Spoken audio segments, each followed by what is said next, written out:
in honor of Mike Evans turning 32. And he has those 11 straight 1,000-yard seasons, an all-time record. Most likely to defy Father Time this season. So which old guys are most likely to take that hourglass and sickle and shove them up Father Time's butt? I think Lane Johnson has the right form to shove it up Father Time's butt. Lane Johnson, the right tackle for the Philadelphia Eagles. I know I'm on record many a times here. This Philadelphia Eagles offensive line is the best O-line since the 90s Cowboys. That's how good they are. Lane Johnson is still the best right tackle in football. I don't see any signs of him falling off or doing anything like that. He's amazing in the run game. He's even more amazing pass protecting. I mean, that's why they are who they are. They can dominate up front, and they can protect for Jalen Hurts where he has all day to let things develop downfield and create space. And then if it's not there, he can run because of that space and becomes dangerous that way. So, yeah, Lane Johnson to me is first ballot Hall of Famer right there. 35 years old. Talked a little bit, I think, about possibly retiring, but not for very long. Right. I'm going to go Bobby Wagner because this guy's incredible. He plays one of the most physically demanding positions in all of sports, and his age has never been an issue. No, I know. It's like he's still in his prime, and you plug him in, and he's the guy that he's been. Yeah. He's played since 2012, and it is amazing to see him still going as strongly as incredible. He is. Now with the Commanders, heart and soul of that defense.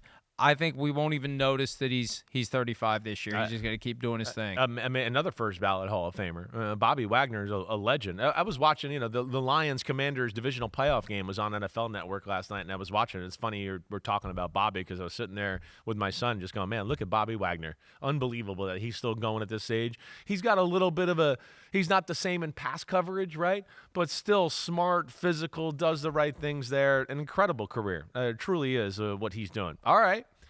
I'm going to go with what I believe here. I'm going to go with even though there's a little bit of injuries, he's had to see maybe Dr. Needle in the lower back area and all that. My man, Matthew Stafford. That's right.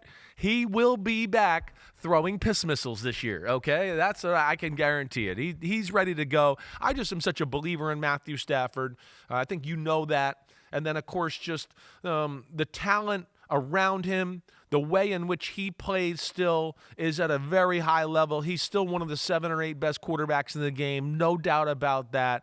Truly a gunslinger, one of the greatest arms in NFL history. And I always, when I bring him up now, honestly, I think about you a lot because sometimes when you're in the NFL and you're around these guys so much, you don't recognize certain just things, whatever. And I'm not trying to downplay you, but just you're in Philadelphia with your awe of Matthew Stafford. God, I'd still tell people that, right? Yeah. To kind of accentuate the fact that, no, he's kind of impressive when you see him in person. Yeah. Right? Yeah, there's an aura about him. He's got a presence. He's the sheriff. Yeah. And the way he throws the ball and the way he handles his body after he throws some laser in the snow, you're just like, man, he's the man. He is man.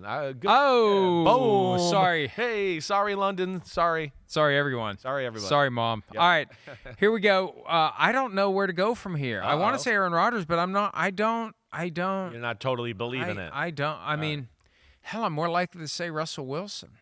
Could it be Russell Wilson? I don't know. I thought of Russell Wilson. Wow. Because, he entered the NFL the same year as Bobby Wagner, right. 1 round after him. I think Wagner was a 2nd-round pick. Russell Wilson was a 3rd-round pick in 2012. And, they're division rivals this year. So you think he's going to hold off Jackson Dart? I saw that 80-yard throw. 17-0, you're going to get that tattoo? I saw that 80-yard throw the other day, and I thought he can still launch it. Maybe Russell Wilson. Maybe there's – because one of the issues with Russ has been – and I hate to say this because I don't want to be that guy that didn't get dapped up by Russ, and so I'm going to piss on him. But there's always been a self-awareness issue with Russ. Yeah. Right. Always. Yeah. Maybe he's kind of gotten there. And maybe he realizes, you know what? I hear the stuff they're saying about me. and I know that I can't run like I used to. Yeah. I'm going to color within the lines. Maybe. I'm going to take what I can do, and I'm going to do that as best I can, and I'm not going to try to be the guy that I was 8 years ago, and I'm not going to pretend I'm the guy that I was 8 years ago, and I'm not going to say the hokey things, and I'm not going to do the dopey Subway commercials. I'm going to be me, who I am at this point in my life. I'm going to embrace it. I'm going to own it. I'm going to understand it. I'm going to go out there, and I'm just going to play football.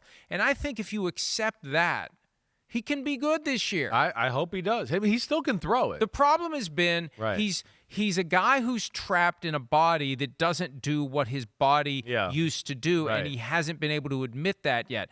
The moment he admits that is the moment maybe he finds a fountain of another youth. level, right? Playing in the pocket, doing the right things there.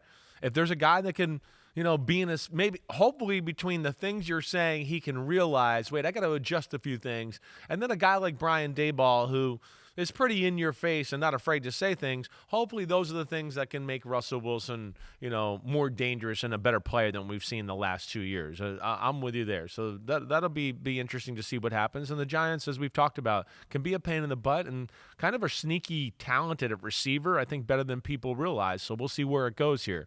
My last pick, I'm going to go with the Kittle Cruiser, George Kittle. Hard to argue. I mean, he's turning 32, which, of course, is old in the NFL, especially at the tight end position. But, man, he was the best tight end in football last year at 31. And you look at it, we talked about earlier in the show already about wide receiver issues there in San Francisco. He's one of the best blocking tight ends in football, which is amazing for his size. And then, of course, in the pass game, he's dangerous. And I think without the receivers and all of that, too, I think Shanahan will put emphasis on focusing the playbook and having a few more scheme plays for him than normal. And that, of course, is going to add to good stats and good results. Liquefy the ammonia capsule and inject it into George Kittle's veins, and he'll be good to go. Maybe I'll save it for Kyle. I'll save these for Kyle. I'm stumped now. I don't know.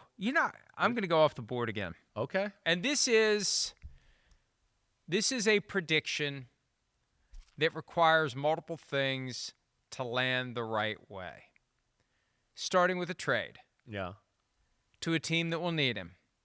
Because based upon how he played last year, the bar is low for Kirk Cousins. Hey. But I feel like at some point, it's a long season.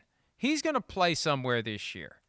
And when he plays, we're going to be like, damn, that's not the guy we saw last year, because last year that guy was laboring with the Achilles tendon recovery, and he's got that full body dry heave of a throwing motion. Yeah.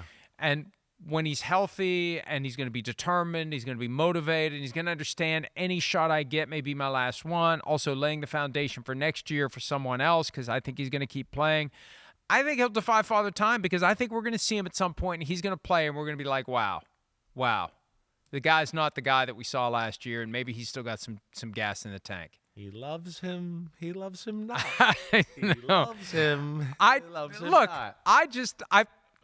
It's hard to feel bad for a guy that's made as much money as he's made, and we should all get so screwed by our employer that they give us $90 million guaranteed and pull the rug out from under us and draft our replacement while they still owe us the money. I do feel bad for him. Yeah, what the Falcons did. That's tough. And I don't know if the Falcons plan to do it. I don't think the Falcons signed him as cover.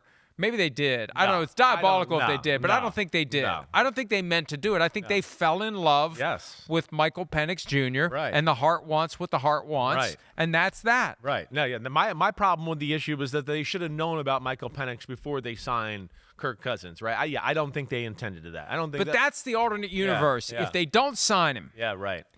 Do they get jumped by somebody who cuts the line in front of them at 8? Like, we didn't think anybody in that range was going to take him. Everybody kind of thought he was going to be there for the Raiders at 11 or 12, whatever 13 it was, they 13 were. that year, right? It kind of was the thought. So that was a surprise early pick there, but I hear you all the way. We got some other guys that are worthy of mentioning. I mean, we got Flacco. Of course, this is the Mike Evans Memorial Draft. Joe Tooney's still damn good. Yeah. I mean, you watch Hard Knocks a little bit. You saw what he was doing with Ed Oliver, right? Was that 2 weeks ago, or it might have been? I can't remember what show that was. But that would have been. I didn't watch the most recent. Okay, yeah, they were scrimmage against Buffalo. I mean, and Ed Oliver was just like, damn, Joe Tooney, he's freaking good. Holy crap, So that's still a damn good player. We know Cam Hayward Hayward's still really good. And the one that I didn't pick that I almost wanted to pick is Chris Jones. Chris Jones is still really good. But last year was the first year I feel like saw slippage a little bit.